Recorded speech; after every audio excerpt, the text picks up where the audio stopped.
Let's take a look the news and notes relative to the Bengals game. David Njoku, Martin Emerson, Cedric Tillman, all questionable, as is Jameis Winston now. He's listed as questionable to face the Bengals. Garrett, good to go. Shelby Harris has been ruled out.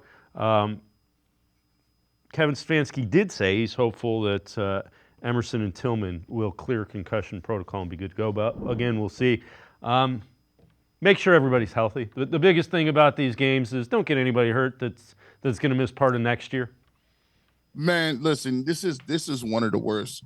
I always remember this, and it's just part of my life. I remember 9/11 happened. I'm dating myself here. 9/11 happened in college. We were scheduled. I went to Ohio University, scheduled to play NC State. They were playing at the time. Phillip Rivers was their quarterback. Wow, I am really getting old.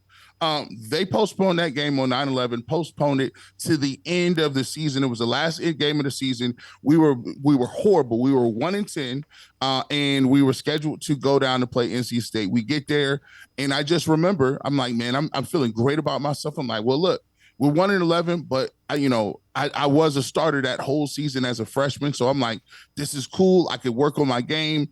I can build off some of this tape. And in the last game of the season, I tear my ACL. So you tear your ACL and you have this dread in your mind because what happens is you spend the entire offseason rehabbing instead of training. You spend the whole offseason not getting better. You're just getting back to where you were. And one of the worst feelings in the world, and it's like that for a lot of players, is playing in meaningless games and playing and then tearing something up, and then all of a sudden you're derailed for 6 to 10 months. And it happens in bowl games a lot, and that's why a lot of kids, in the NIL era, opt out to play in bowl games that are going to the NFL Combine or going to be NFL draft prospects because they don't want to get hurt. The worst thing you could do in this football game, in a 3-10, 3-11 type game, is have a guy like Myles Garrett, a guy like Jerry Jeudy, or a guy like any of these dudes that are going to be guys that you're looking to start next year have an injury where they got to reset their whole training program to get back to where they want to go.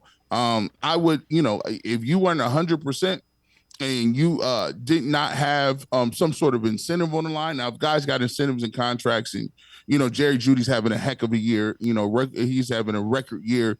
I let those guys play. I leave it up to their discretion. But anybody that's borderline, that's on the injured list, that's have nagging injuries, I'm sitting them, I'm getting them healthy, and I'm getting them ready to go for next year.